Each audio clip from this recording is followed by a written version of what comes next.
ऊना में बीजेपी युवा मोर्चा की प्रदेश स्तरीय मीटिंग हुई संपन्न। बीजेपी प्रदेश अध्यक्ष राजीव बिंदल ने की शिरकत। युवा मोर्चा को पोलिंग बूथ को मजबूत करने के दिए टिप्स। कांग्रेस के 1 साल के कार्यकाल को बताया निराशाजनक। प्रदेश की जनता से किए वायदों पर नहीं उतरा खरी कांग्रेस सरकार।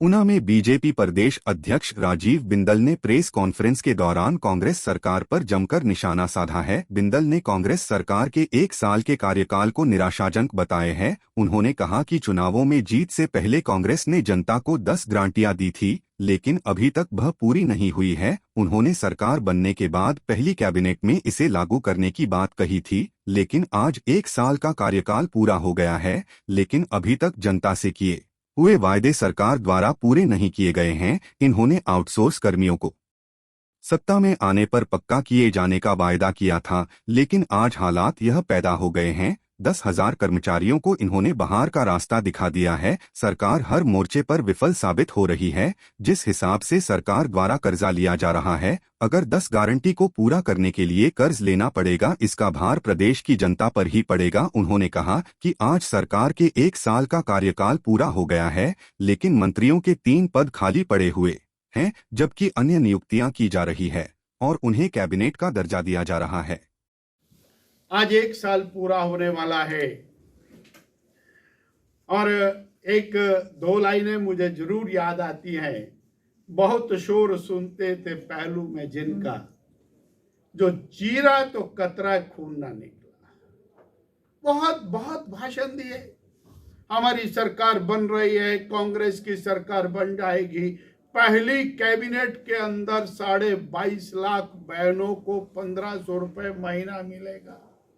हमारी सरकार बन जाएगी, कांग्रेस की सरकार बन जाएगी। 1 लाख सरकारी नौकरियां पहली कैबिनेट में मिलेगी। अरे नौकरियों की बात करते समझ में आता, पहली कैबिनेट में मिलेंगी।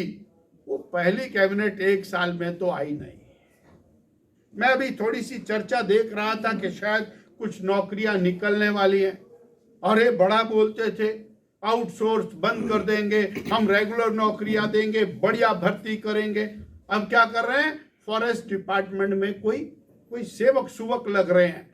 पूछा भाई क्या हो रहा है, बोले सेवक है, पता नहीं क्या है, पॉलिसी क्या है पता नहीं है, कोई पॉलिसी नहीं है।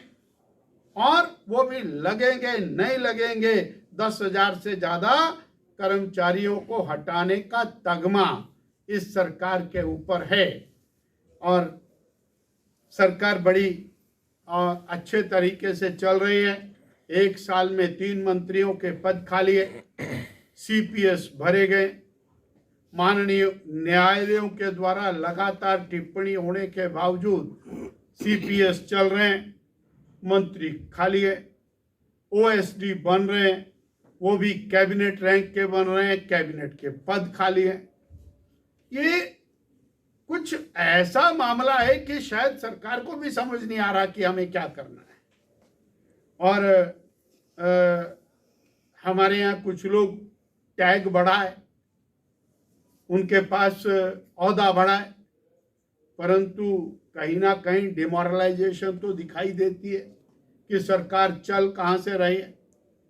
ये सारे प्रश्न हैं।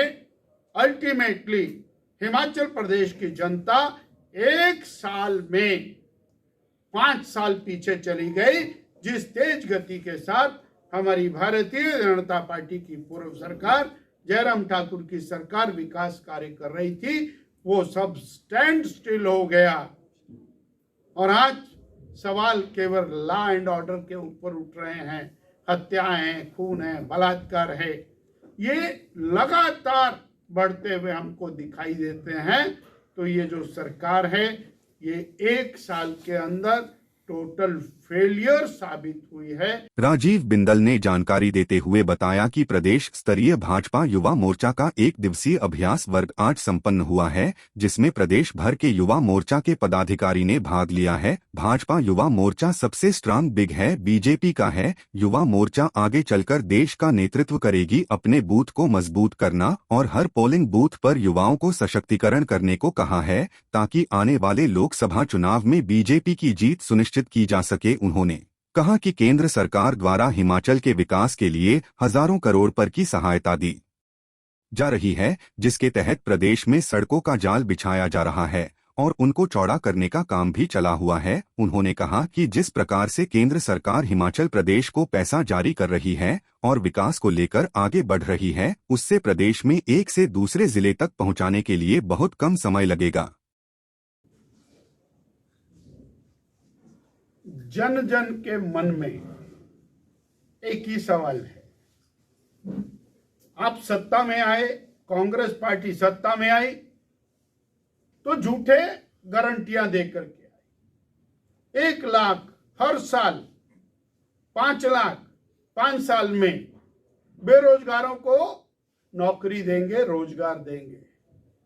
अब वो अपने आप को ठगा सा महसूस कर रहे हैं। ये है चार्ज।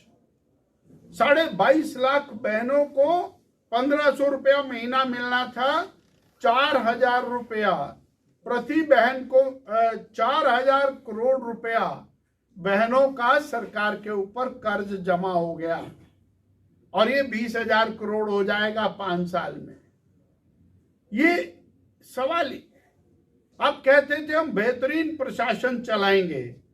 ये बेहतरीन प्रशासन है कि हमारे जो मुखिया हैं उनके ऊपर एफआईआर दर्ज हो रहे हैं?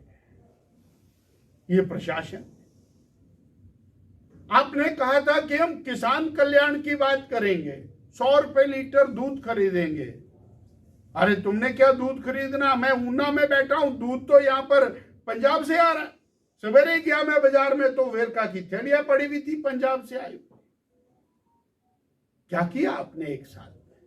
आपने कहा हम गोबर खरीदेंगे, वो किसान बेचारा इंतजार कर रहा है कि मेरा कल्याण कब होगा, वो कुछ भी नहीं हुआ। जयराम जी 125 यूनिट बिजली फ्री दे रहे थे बीजेपी की सरकार, आपने कहा हम 300 देंगे। जनता को आपने आकर्षित किया, सरकार बना ली, उसके बाद जय श्री राम, उसके बाद वो भी कुछ नहीं हुआ। आपने कहा हम 700 करोड़ रुपए का युवाओं के लिए फंड क्रिएट करेंगे, वो 7 पैसे नहीं आए कहीं। आपने कहा बीजेपी ने कम सड़कें बनाई, हम ज्यादा बनाएंगे। आपने सड़कों की मिट्टी नहीं आपसे खाली हो रही। जो प्रदेश सरकार की सड़कें हैं उनके गड्ढे भरने के लिए मिट्टी से भर रहे हैं आप। यानी ये जो स्थिति सरकार की, ना भूतो ना भविष्य थी, ना ऐसी स्थिति बदतर हालत पहले थी और ना ही शायद भविष्य में कर। 2 दिन पहले एक एडवर्टाइजमेंट प्रदेश की सरकार का निकला है, मेरे पास वो होता तो मैं आपको अभी दिखाता।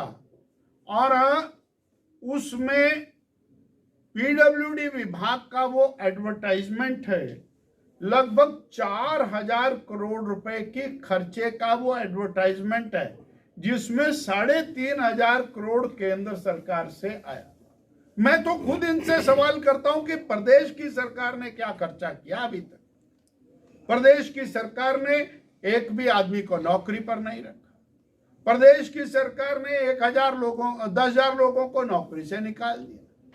प्रदेश की कांग्रेस सरकार ने 1500 संस्थान बंद कर दिए, एक भी संस्थान आपने खोला नहीं।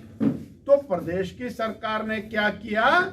और बहुत आपने कहा था कि पिछली सरकार ने कर्जा ले लिया, तो आपने तो 11,000 करोड़ का कर्जा 10 महीने में ले लिया।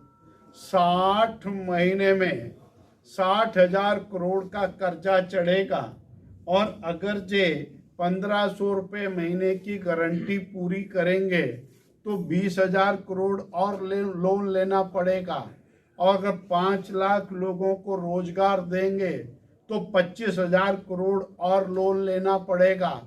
और अगर 300 यूनिट बिजली देंगे तो 5,000 करोड़ और लोन लेना पड़ेगा। अगर 100 रुपये लीटर दूध देंगे, उसकी सब्सिडी देंगे तो 5,000 करोड़ और लोन लेना पड़ेगा।